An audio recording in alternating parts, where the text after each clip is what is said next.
What is up, everybody? We're back at you with Behind the Deal. We've got Mr. Bo Hollis here, Mr. Brady Winder, and guys, we're going to break down a deal today. We're going to kind of seed it in, then we're going to chat a little bit, but we're going to break down a deal where Bo and his company made $130,000 net profit on a deal, and they hauled out 9 dumpsters of trash from the deal, beautified the property, beautified the neighborhood. We're going to break down how that deal happened, where the lead came from. The trials, the tribulations through the deal, and how he profited 6 figures in the deal. But before we do, Bo, what's up, man? How's the last few weeks been, dude? It's been a bit. Man, it's been good. It's last couple months have been kind of crazy, but other than that, life is good. Good. Life is good. It's funny, man. Today I was just holding my baseball gloves here. I've got a couple baseball gloves in the office. My younger brother started a glove company, and it blew up on social media this week. It's on Barstool Sports. It's on like all kinds of everything. And I mean, there's like tens and tens and tens of thousands of likes and stuff. So I'm on that high with my brother, kind of seeing him start a company, and it's really fun. And so if any of you guys are starting companies, guys, there's an exciting part of it, but it takes a little bit. He's been at it for over a year before it started to pop. That's awesome, man. Yeah. Well, dude, Bo, I saw on your IG, we were just talking about it a little bit ago. You're starting to post more content on IG. You're starting to get some good views over there. And before we dive in and break down this 130,000 profit deal, why don't you kind of walk through what you're starting to do on IG? And I want people to go over and start to follow you over there on Instagram to see what you're doing on the investing side. But what are you starting to post over there? What can people expect to see? Yeah. So one of the things that we're starting to do is, I've been doing this, I guess, for, man, it's like almost 7 years now. It's crazy that I've been in the investing space this long. Yep. But I've been really kind of a behind the scenes kind of an individual for forever, for my whole time. Besides, I post some stuff here and there, but never really consistently showing like what we do, the money that we make, or that's possible for anybody to make.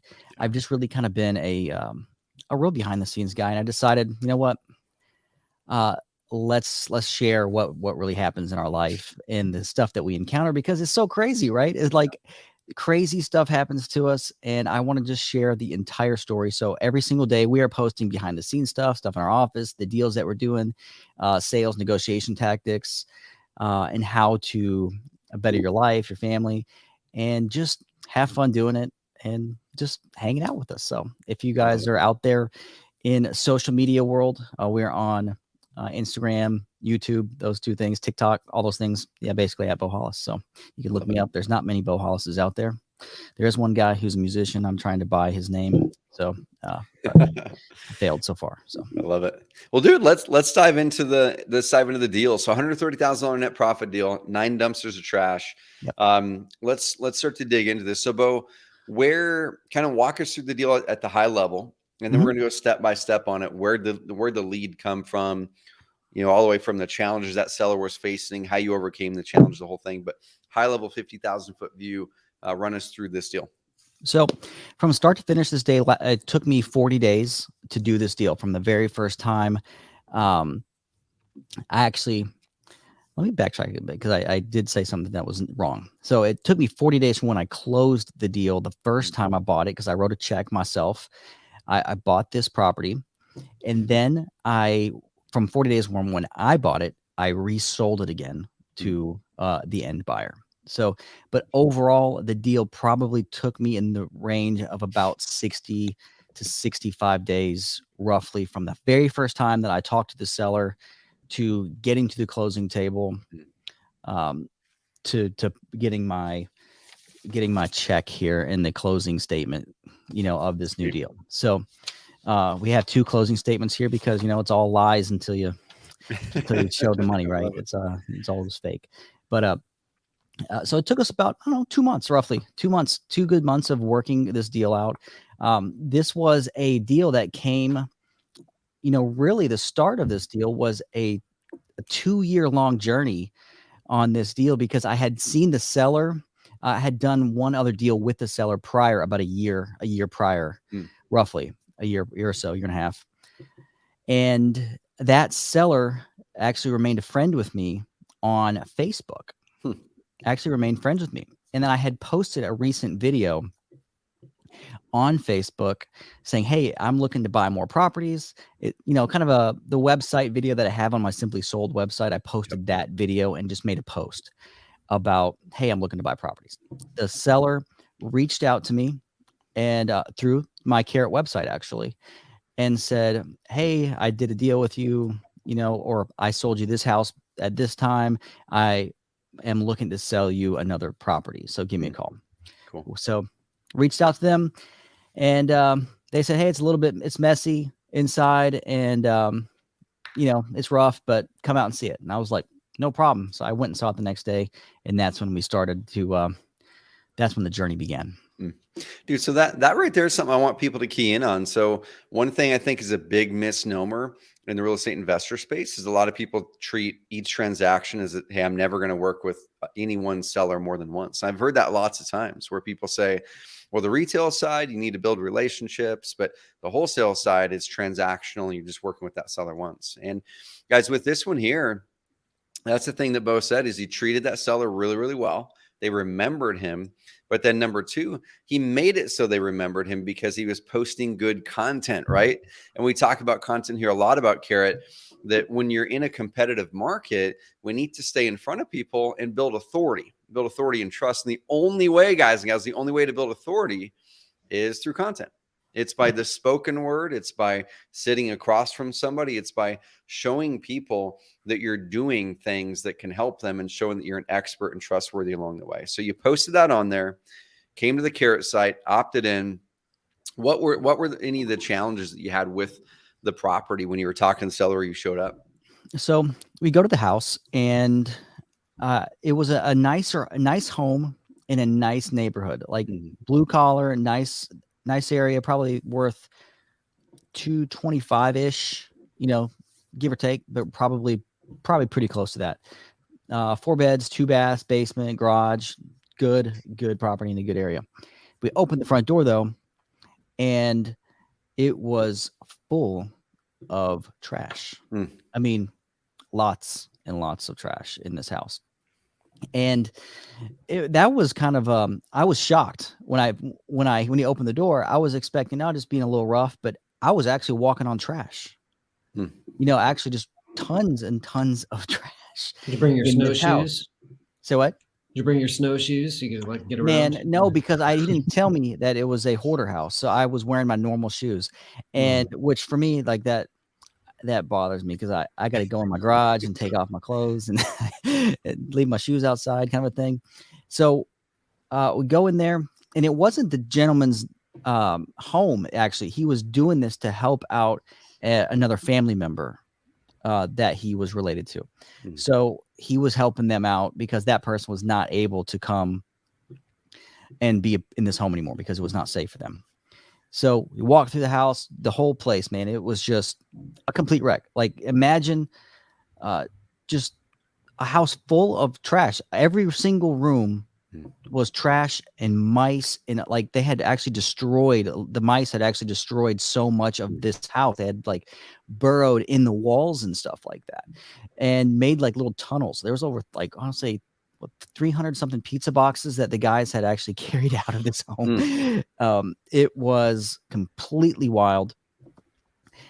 So we had to come to agree on price. He told me what his family member wanted, and I said, you know what, I can pay that. That's fine. I can do that. Well, then they caught the family member caught COVID, and they were elderly. Oh, I gotcha. And I was like, please, this has you gotta stay healthy. So I had to go all the way to their house because they didn't have computers and stuff. Had to go to their house, do a paper contract, and all of that kind of stuff. So we did paper contract all the way to bring it to the title company. Had to delay closing a couple times just because they were sick, different things. Got it closed. And then we proceeded to clean out the property. Dude, so one thing I talk about a lot on Behind the Deal, and so for you guys and gals watching this right now, I talk about ethics a good bit, right? Because I think when we talked about, years ago, about the reputation of the real estate industry as a whole, not just investors, but agents as well, have one of the lower reputations of all professions when the ratings come out. And what you're talking about here, Bo, number one, they told you a price and you didn't try to negotiate them down because it was a fair price for you. So Yep. you purchased it at the price that they offered at. Now that's a misnomer. It's being put out there around the internet, or even some from the well-funded tech companies. There's one I was looking at the other day called Sunday, and they're funded with about $100 million in funding. And they say we're the friendly home buyer because all of the unscrupulous wholesalers out there, and that's what they say it on their website, and they're a massively funded company. We're here to try to take that business away because they're trying to undercut everybody. I'm like, guys, Yeah. Sunday would never buy this property. Like they would never touch this property. They would never buy it. And that's where the value comes in, where a company like Bose, where they can come in and really see the property for the state that it is in and the value that it can be in the future, and pay someone a fair price that they actually proposed. And Bo said yes to it. So if we're hearing, especially on the real estate agent side, if we're hearing out there about how the wholesaling side of things is unscrupulous, now there might be some bad actors in there, just like there are in the real estate agent side, just like there are as attorneys, gas pumpers. It doesn't matter. Every industry has those. But at the end of the day, we have to ask, what solutions can wholesalers solve that no one else can solve, because they're not willing to, and they should get paid very, very well to do so. So I love it, man. And I had an opportunity too to get it even cheaper, because they said, I don't think that anybody would pay this price. And I just looked at him and said, you know what? I said, actually, that's more than, I said, I absolutely can pay that price. So I could have got it. I probably could have got it 20,000 cheaper. Yep. Was there any hesitation in that moment of like, oh, you saw that you could have got, was there any hesitation there? For about a half second, I did think to myself, I had a million thoughts going through my head of like, I know I could get a better deal, but it was already such a good deal. I just was like, no, this is what I could do. Because what it was is that they wanted what they paid for it. They said, we just want to get everything we paid for this house back out. And that was their ultimate goal, they said. And I said, I'll pay the price, plus I'll pay all your closing costs. And the seller actually told me, she's like, you know what? I've never had any transactions my entire life where someone offered to pay my closing costs. And they were incredibly excited. I mean, they called me probably 3 times since then saying, hey, thank you so much. And I've actually brought them back to the house after I got it cleaned out.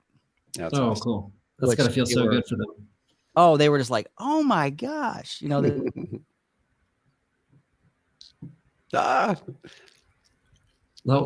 got the freeze, but he'll pop back in here. So guys, there we go.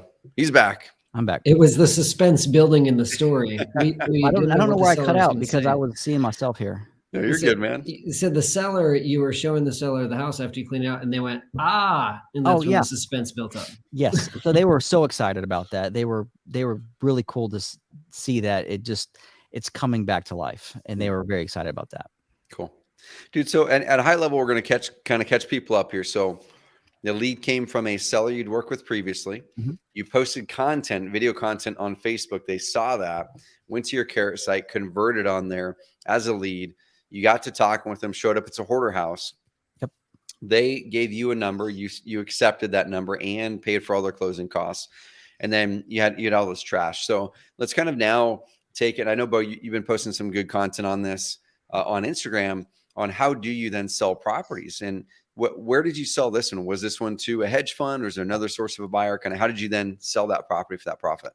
So first thing I wanted to do was I wanted to actually buy this property. That's one of the things I like doing, is I actually like closing on deals, because that way, if you think you have a deal that's pretty good, you can close on it and you don't have any fear of losing that deal again. So I closed on it myself, and then I was able to go through the house. I hired a company and got it all cleaned out, because I had reached out to the fund and they wanted the property, and then they ended up wanting me to get it cleaned out. So we did that, got it all cleaned out, and that's kind of how that went. But I do like closing on properties and owning them, and not just a traditional sense of assignment. It wasn't a traditional assignment and stuff like that. Yeah. Yep. Hey, I got a question for you, Bo. And then we got a question in the chat as well. But like, as a newer investor myself, I'm just curious. I feel like hiring someone to go clean a house of that big of a disaster could either be really cheap, like is this a guy off Craigslist, or are you having Surf Pro come in and paying top dollar? Like, who are you hiring to take care of a problem that big? Yes. So what I did is I actually posted in our local, we have like a investment kind of a club here locally. And I said, hey, I'm looking for a clean out crew. And then I had about 5 different people come and make bids on this property, professional clean out or junk removal companies who were reputable. And they all each told me, hey, I've done work for this person, this person, this person. I called the people and I got good references for this people.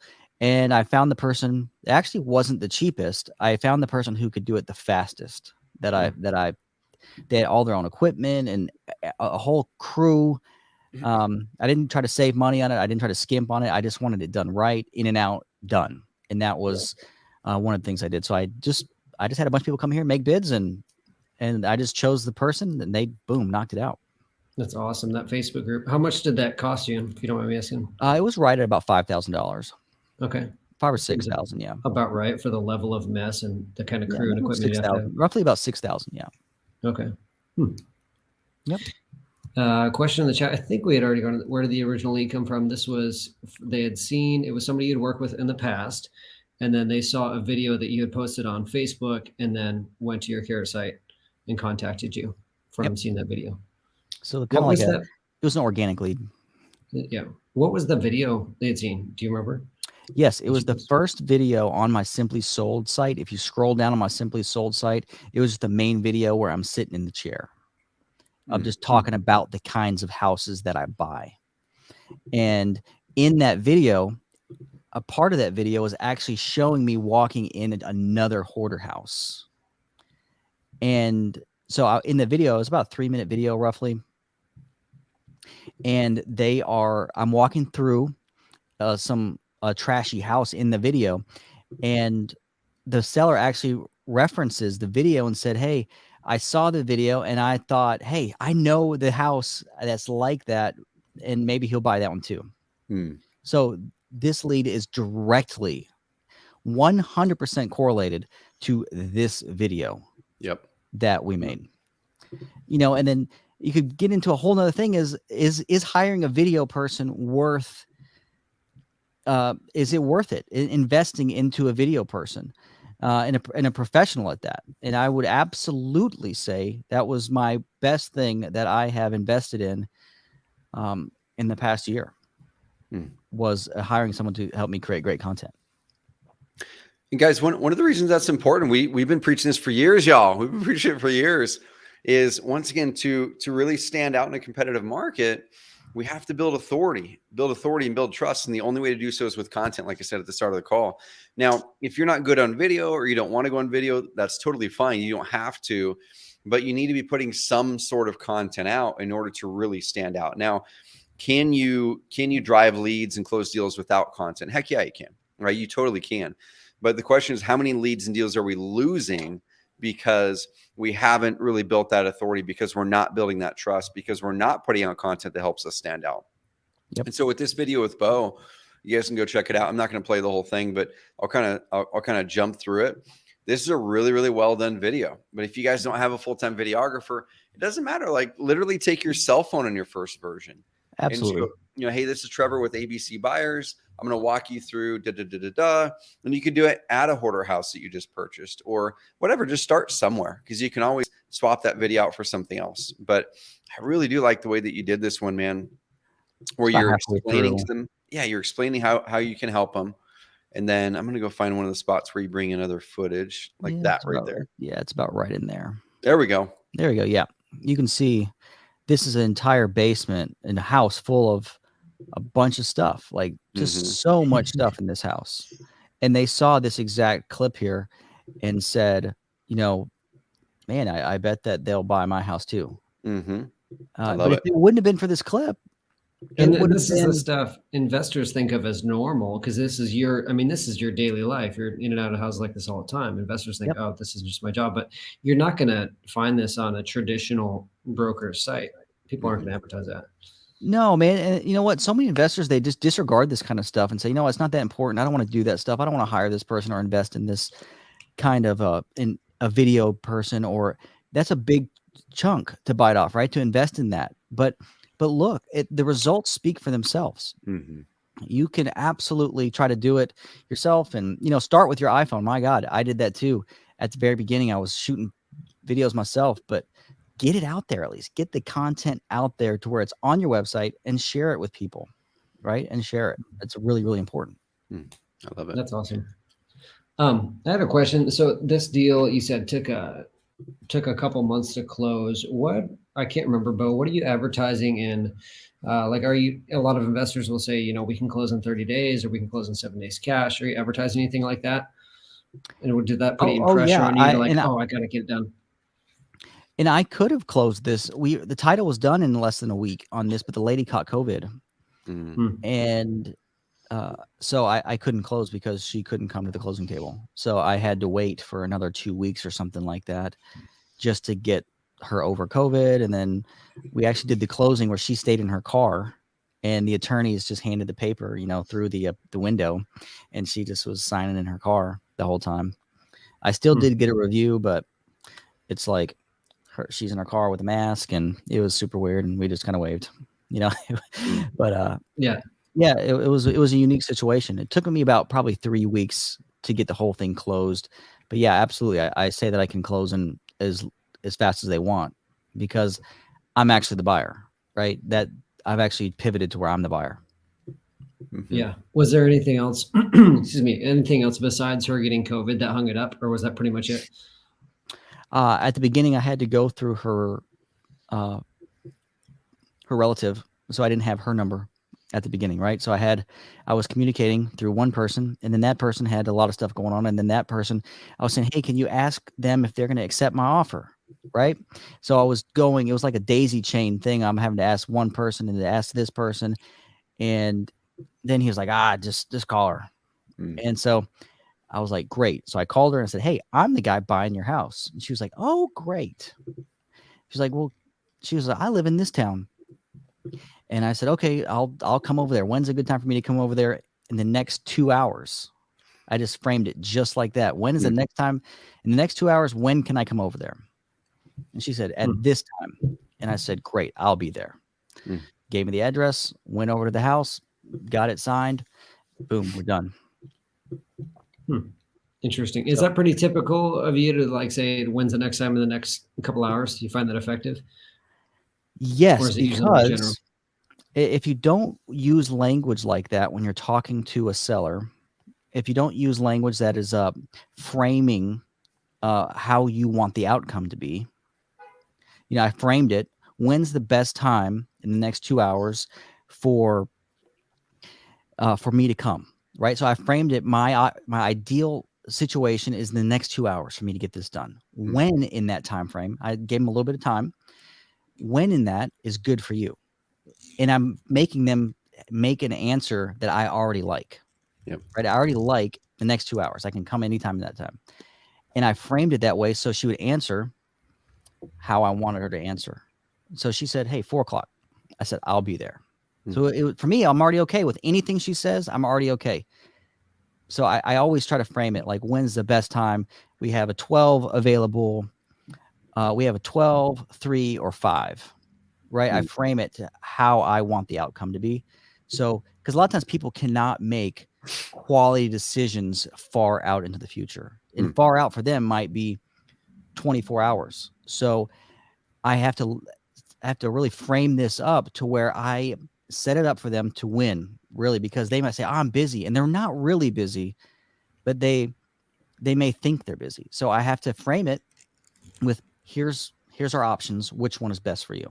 And so if you do that, that really helps set up yourself for success to make sure that you get in front, because they say, I got a doctor's appointment tomorrow with my grandkids and all this different stuff, and they're not really doing anything. But if you set that up, a lot of times it will help you get in front of more people. Dude, that's gold right there. I've seen that same stuff in copywriting too, and any sort of marketing we do. It's like anytime if you don't have that specific ask, it's not going to work. I've noticed this even in like, I'll do like cold email pitching, we'll be booking Trevor on podcasts. And I've noticed there's a massive difference between like, let me know. Anytime I've ever typed the words, let me know, it's like backspace. Nope, it's not going to work. You say, let me know, or let me know if you're interested. It's never going to work. But if it says, It won't. even something as simple as like, are you game? Or, would you be interested in doing X specific thing at this date? It's like that specific ask, because it's causing them to open that loop in their mind, and they're asking themselves that question. It's like, am I available the next day? Your brain can't help but think that, it's so specific. You have to throw out a lot of specifics, because if you don't do that, people are going to be as busy as the president of the United States. They're going to be their schedule is going to be impossible. Even if they're sitting at home watching TV and it's not a level priority for them. So you have to frame things. If you want something from somebody, you have to say, hey, I'm available at this time. If not, people are not going to arbitrarily look through their phone and be like, you know what? Oh yeah, let's just do it. I'm available at this time. Let's just schedule it for next weekend. You have to be very, very intentional on what you want, or you won't get it. I love it. And there's probably so many people that are watching this too, that when they're booking those appointments, they're probably saying something like, hey, when works best for me to come over? Just this completely open thing, right? Versus, yeah, they're going to say, oh, how's 2 weeks on Saturday? Yep, exactly. And between then and now and then, they're going to be like already sold the house and closed. Yep, exactly. And guys, for all of you guys setting appointments like 2, 3, 4 days out, which I know many of you guys and gals are, that right there, then there's a guy like Bo who set the appointment in the next 2 hours, and he's already got it under contract before you ever even get it on your schedule. So make sure that you guys are really working on that. I'm going to share the screen really quick here. This is the deal. There's some, there was a good question from Jake, how where the original lead come from. So this is inside of Bo's Carrot site. So it came through at 12:43 p.m. I was probably sitting down after lunch, like, man, I got to solve this thing. And this is the house, at least that Google says it is. Is this the house? Yeah. Oh, that's it. Yeah, absolutely. Cool. So that's the house. So it doesn't look bad from the outside, right? I mean, I guess you can look at it and there's some of the windows kind of have, look a little bit disheveled. Yeah, that's the Satanist room up there. Yeah. The yard needs mowed and stuff like that, but it's not like it's a terribly messy house from the outside. And the rest of the houses in the neighborhood looks similar. Yep. It's just fine. It's a great little neighborhood. Fenced in backyard. And so this property here, you ended up selling it. Was that to a hedge fund and just turning into rental for property for them? Yeah. So the bulk of what we do is what my goal is every single deal that I ever get, I only want to sell to hedge funds. I don't want to sell to mom and pop investors anymore. I don't like the ups and downs and the demands and all of that stuff that they give you. Now, let me say this, like hedge funds, they come with their own set of problems and issues. But your local investor, they're going to give you all of the runaround and try to beat you up on price. And, it's just this is the game, right? It's the game that they play. I don't like doing that. So I sell strictly to hedge funds, and I try to get deals that go to hedge funds. Luckily, this one was one of those deals where I knew immediately when I saw it that it was going straight to a hedge fund. So I reached out and I said, hey, got these details, got pictures. Actually, I only got pictures of the outside, and I said the inside is a complete wreck. The inside's a complete wreck. So got all that done, and they said yes. They sent me an offer, and we went through inspection periods, which they have to have real inspections, like from a home inspection company. They really inspect the house. They do all of that stuff, and then they will come back and you'll set your closing date. And you just it's kind of a waiting game from there. And sometimes they can kick the can down the road a bit, but this was supposed to close originally March 1st.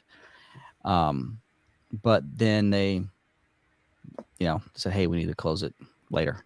Dude, on the hedge fund side of things, I know you and I've talked a good bit about this. Is their buying changing lately? Has it slowed down? Has it sped up? Kind of what's been changing lately with the hedge fund side of things? So on the hedge fund front, what it's like now is in the last couple of years, they've been a lot more open to the criteria of what they actually buy. They've been able to buy a lot more things, and then they've really narrowed their criteria down this year, starting the end of last year into this year, to buying newer homes, bigger homes, still in the blue collar, I would say, sphere. And if you're anywhere from the Midwest, when I say blue collar, I'm speaking on price point of really under $250,000, but ideally, in my dream scenario, under 200,000. Yep. If I could just make the perfect deal, right? It would be under $200,000 ARV. Okay. That would be my perfect deal. But yeah, they've really been a little bit more strict on what they're buying. And but you know what? I don't know if that's going to continue happening. I think they're not hitting their margins the way that they need to be hitting. So I think that they're lowering their cap rates a little bit and expanding a little bit.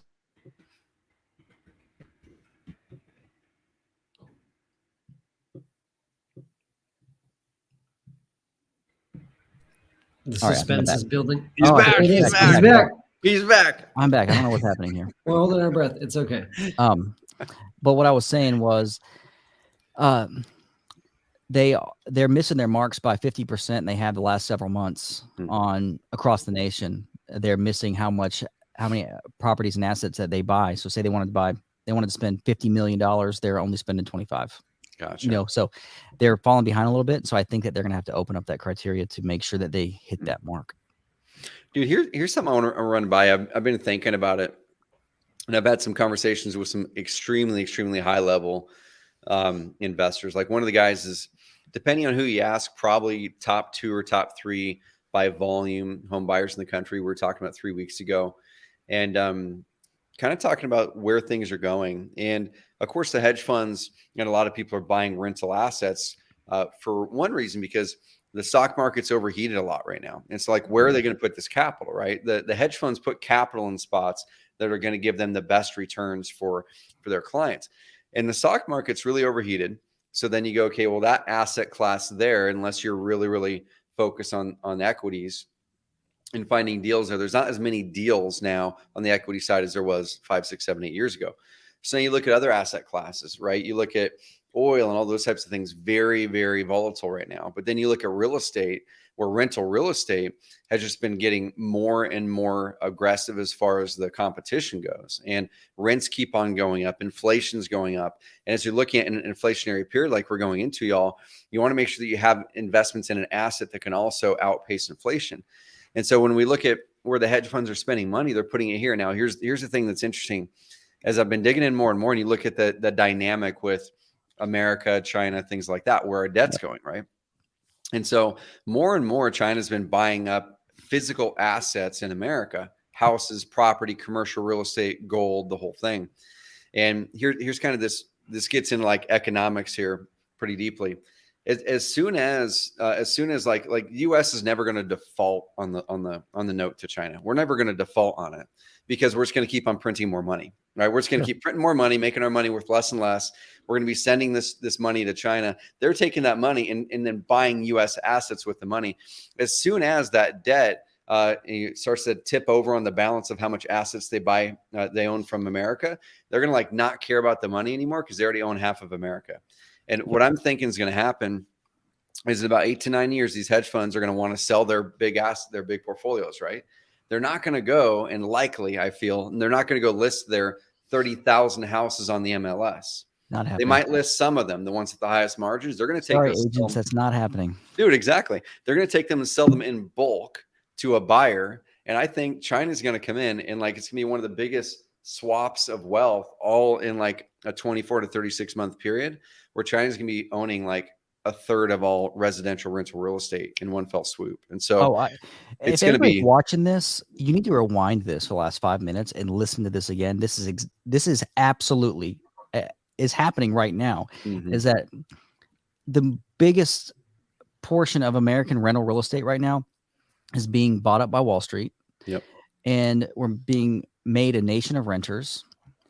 And if you want to know why you can't find houses worth $150,000, is because it's being bought up by the hedge funds. And now the people who would normally buy a $150,000 house, now those people are saying, you know what, let's stretch our budget to $200,000.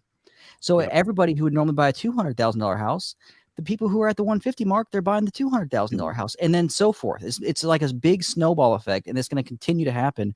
And it's only going to get hotter, because as inflation rises and we see these numbers keep going up, we're going to continue to see less and less inventory, because the hedge against inflation is buying real assets. Yep. And so anybody who asks me all the time, I'm like, great, you want to sit down and talk about conspiracies and economics, or you want to talk about the real stuff here, like what's actually happening? This is not a conspiracy. This is real stuff.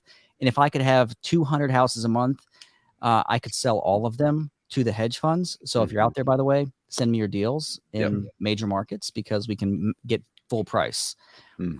It's absolutely insane.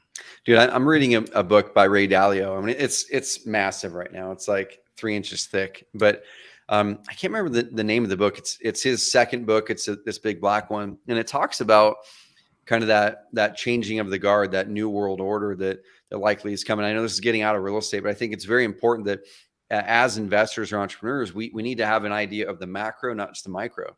And I think very often as entrepreneurs, we just have the micro, what's happening in my little neighborhood or my little world, or just with my wholesaling business. But if we step up a bit and we ask, okay, what's happening in the micro or on the macro, especially with agents, what might happen in 3, 4, 5, 6, 7 years, right? And as you kind of look at empires, and I'm going off on a tangent here, but we'll loop it back into real estate and what's happening right now with hedge funds. We'll answer your question, John, here in a second. But what's happening right now, if we look at empires and the study that Ray Dalio did in there, he studied empires going back thousands of years and looked at all of the different criteria that led to an empire to grow. And then he mapped all the world empires and why they grew, why they ended up dying, and then how the world empires started to weave in and out, right? And the average time for an empire was about 150 to 250 years, plus or minus, he said, about 100 years. Okay. And so China's had a massive world empire. They went away, and now they're starting to come back. The world empire before us was Great Britain, and then they went away. And then before them, it was somebody else.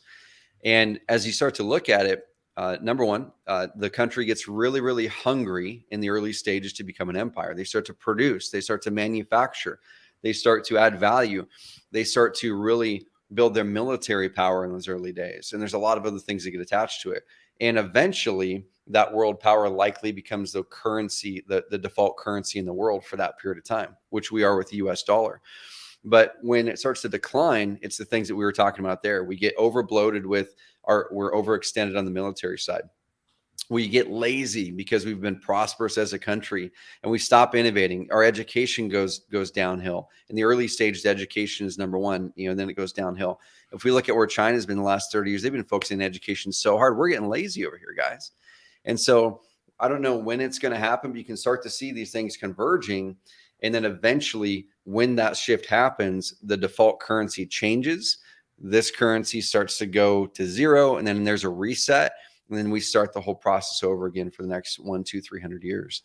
And it's something I think I'd encourage everyone to study that macroeconomics. Grab the book that Brady popped up there. At least look at the pictures. If you look at nothing else, just look at the pictures, because even the pictures will make you even more caught up in what's happening. And during this phase, like Bo was saying, he's selling everything to hedge funds right now because they're giving the highest prices. Now we can't ask the question of, shoot, are we then submitting to our demise with having China buy that in 8 or 9 years?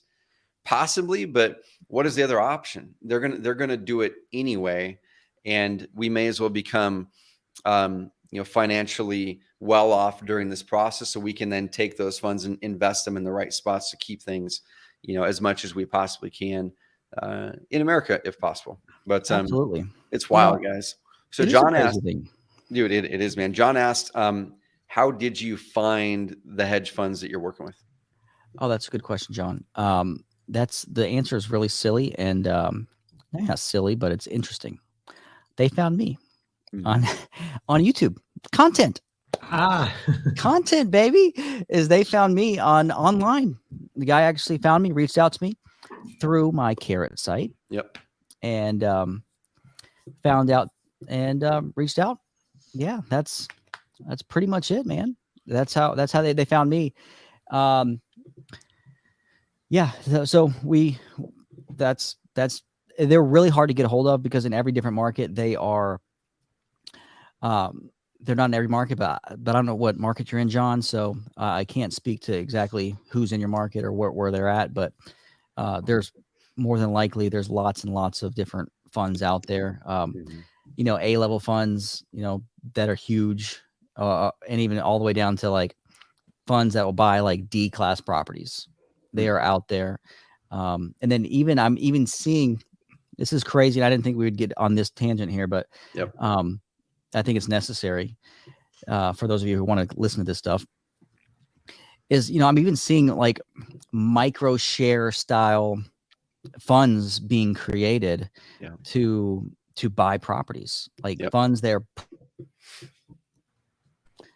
funds are pulling tons of money together, and they're doing fractional ownership funds for real estate, and they're popping up in all these different markets, and it's super intriguing to see this whole thing changing. So if you're out there and you're a wholesaler, or you're an investor, flipper, whoever you are, realtor, this is real, and you just need to figure out how you can structure your business to make sure that you're doing the best thing for your family, your local business. And because I could have flipped this house, I could have done all this stuff, but I would have never made the money I made on this deal.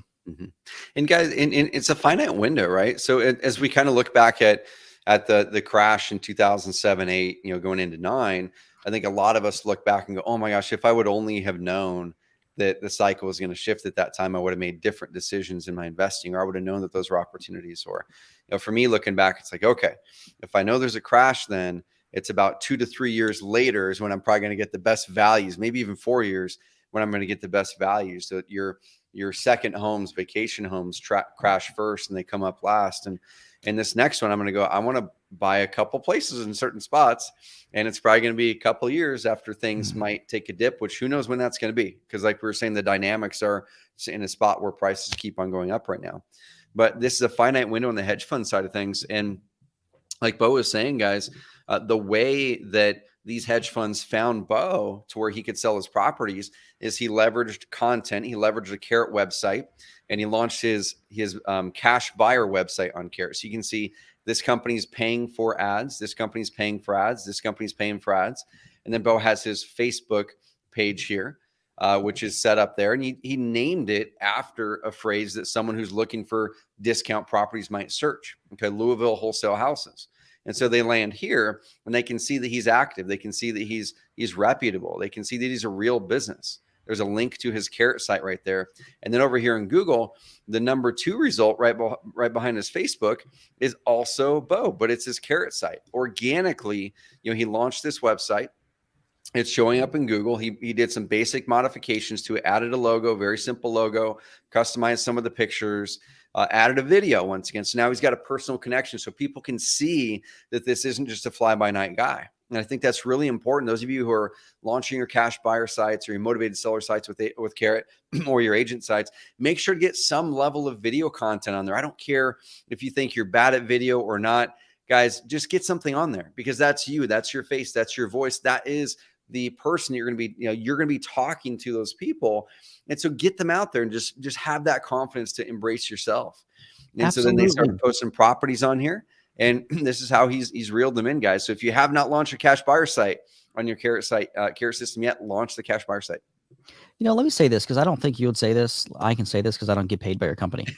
So for those of you guys who are out there watching this, and you haven't gotten into this yet and you haven't set up your website, don't set up your website and then just leave it sit there and then complain about, oh, it looks the same as all of other websites. This is a template. This is the very foundational beginning for you to customize it and make it your own site.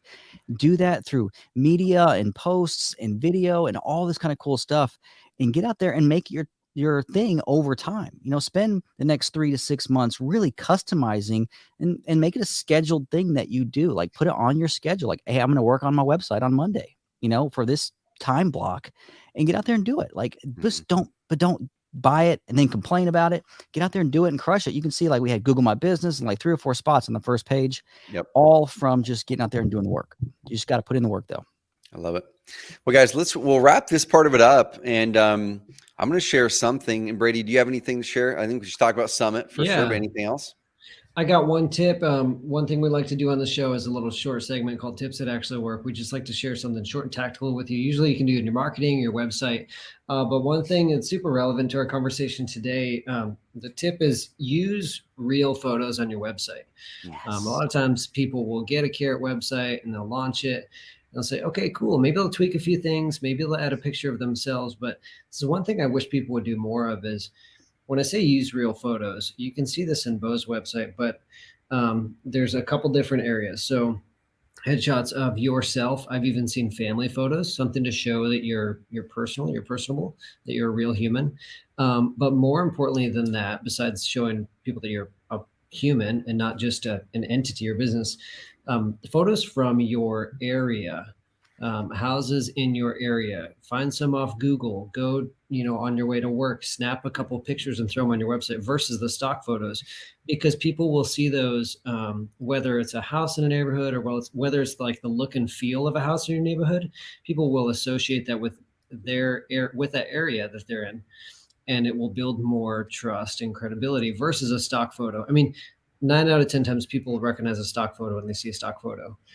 And then the last one, the one that I'd never thought of until today when we're watching Bo's video, is the types of houses that you work with, which the Carrot sites do a good job of this, and people do a good job of this in their written content. Usually is like, we deal with these types of homes and these types of situations. That's great in text, but people much more quickly associate with just an image. It's so much easier to say, hey, these are the homes. And so had Bo not had that video on his website of like him walking through a hoarder house, the person would not have gone, oh, immediate connection in their brain of Bo deals with these types of houses. So maybe have a picture for each type of situation you can help somebody solve, or the different house that you. And that's what we did in our video. Was we went through hoarder houses. We went through houses that need rehab. We went through spick and span clean houses. Every kind of house that you could actually have. The only house that we missed was an expensive house. But that's not too much of the people I'm going after. So that's the reason I didn't put it in there. Oh, there it is. The suspense is building again. We got 5 seconds of suspense while Bo's internet buffers. Am I out now? I'm out of the internet buffer jail. I've had such good internet. I don't know what's happening. Maybe the content is so good that they're trying to shut me down. Yes. But just grab your phone, and even if you're getting in a house that you didn't buy or contract, grab your phone. If you're walking through the house, say, "Hey guys, we're in this house, and we buy houses just like this one." You don't have to buy that one. You just have to. I think we're there. I think we're back now. Yep. You don't have to put it under contract to say that you buy houses like that, but you just need to get the content, take pictures of it in it, of you in it, take videos of it, and just make a collection of all of your video stuff that you're doing, and then use it and put it on the site. Yep.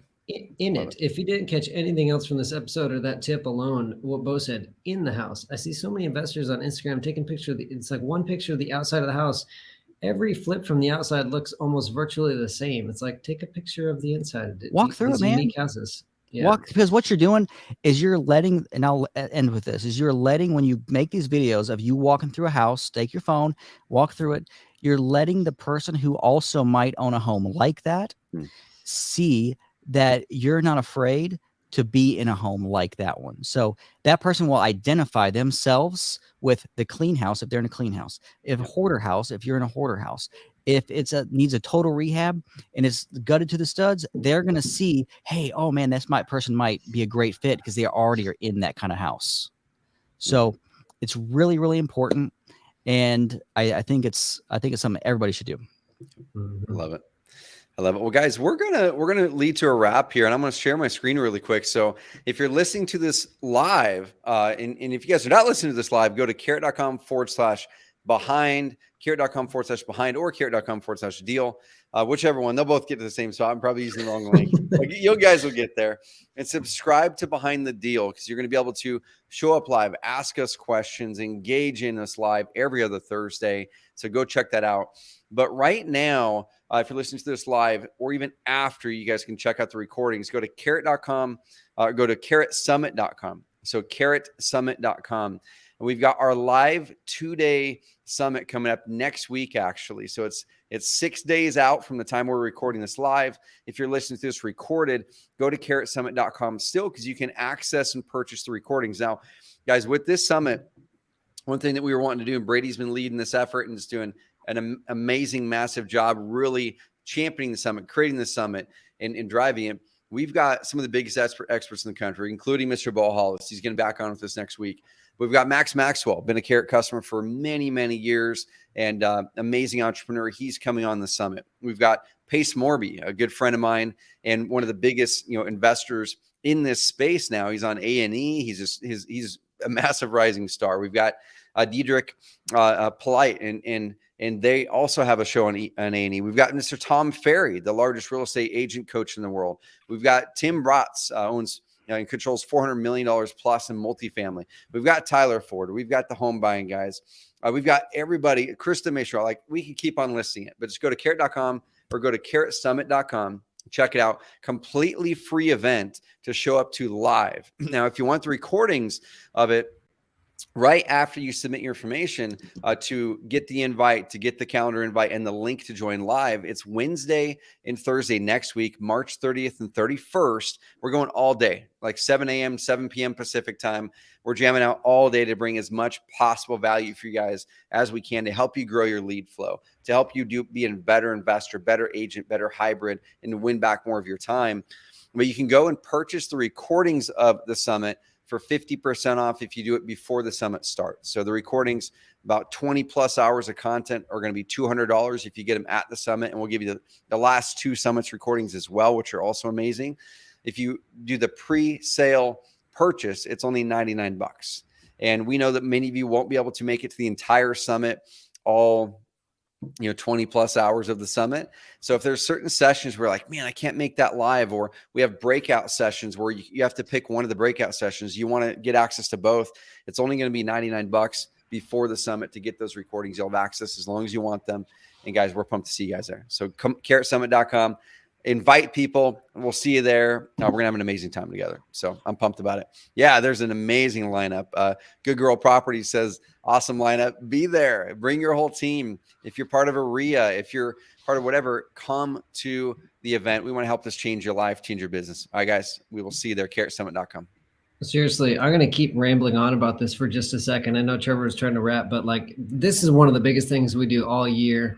We put out a lot of content. We do masterminds, all sorts of stuff. And other people in our industry right now are charging anywhere from $200 to $500 for an event like this. I'm not knocking them. They should. We're honestly a little crazy for doing this for free.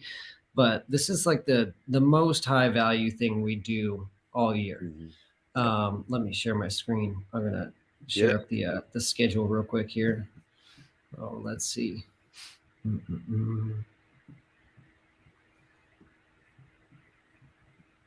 Here it is. Okay, yeah. A lot of these names Trevor mentioned, we got Trevor, we got Pace Morby, David Green. Yeah, David Green from Bigger Pockets, talking about where the industry is headed. These breakout sessions I'm really excited for, because you're gonna have to pick one or the other unless you get the recordings. But Tyler Austin, owner of REICF, Carrot customer investor, talking about how to basically use better data and better lists in your marketing. Advanced SEO session. We had Andy Kalaji on the podcast recently talk about how he's getting 60 leads a month, all organic. Him and Keith are going to be breaking that down. One of the things I'm most excited for is we got these panel discussions, something new with the summit this year that we didn't do the past in prior summits. But we have a panel discussion day one on hybrid. A case for going hybrid is the agent investor business model, the key to long-term success. And we're having an investor on there, Tyler Ford, who's been a customer with us for years, and Shamika, who's a Carrot member as well. But Shamika is a pure agent and Tyler's a hybrid. And we're going to talk about the differences and why you might consider the hybrid business model. And then day two, super relevant to our conversation today, we're having an entire panel discussion on the ethics of investing. The ethics of wholesaling. Does higher ethics equal higher profits? It's exactly what Bo was talking about today. He could have offered a lower price, and there's lots of opportunities for wholesalers to take advantage of sellers. And so we're gonna, have a panel to highlight some of the good ethical investors and try to raise the bar for the industry. Tim Bratz on commercial. Jen, Trevor's assistant, is going to be on there live talking about delegation and that assistant relationship. I mean, this thing is jam packed. We got too many guests. Yeah, it's going to be back to back here on the day two here. Yeah, both back to back. We got John Yep. Martinez. Some of our most popular content ever has been on negotiation. John Martinez and Bo Hollis, we've done negotiation content in the past, but this will be a good opportunity to do it live, give people a chance to really ask questions and dig in. We'll have a Q&A going through the whole thing, and we'll be answering questions on live, and then we'll have a chance to network with people at the end of the summit as well. It's going to be a lot of fun. Oh yeah. We're going to get no sleep. And guys, we've already got well over 1,000 people signed up for it. So by the time the summit comes, there's probably going to be thousands signed up for it. And we're just really pumped to be hanging out with you guys for a couple of days. So check it out, carrotsummit.com. Share it with everybody. Let's blow this thing up, make it the biggest, baddest collection of real estate investors, real estate agents, hybrids in the entire industry. So Bo, appreciate you today, buddy, as always. And just, it's so much fun seeing you continue to grow. You continue to bring amazing deals back to Behind the Deal, and love you being a part of the Carrot ecosystem and family, man. Appreciate Thanks for having me, man. I appreciate it. Thanks, Brady. And we'll see you next week. We'll see you next week at the summit. Awesome. See you, man. I'm excited. Thank you, guys. Hit subscribe on YouTube to watch these if you're watching over there, or if you're watching this on or listening to this on the podcast, subscribe on the podcast as well. But guys, go to carrot.com/deal. Check this out. Get notified before every Behind the Deal, where we break down a deal every 2 weeks. All right, guys, we'll see you then. Talk soon.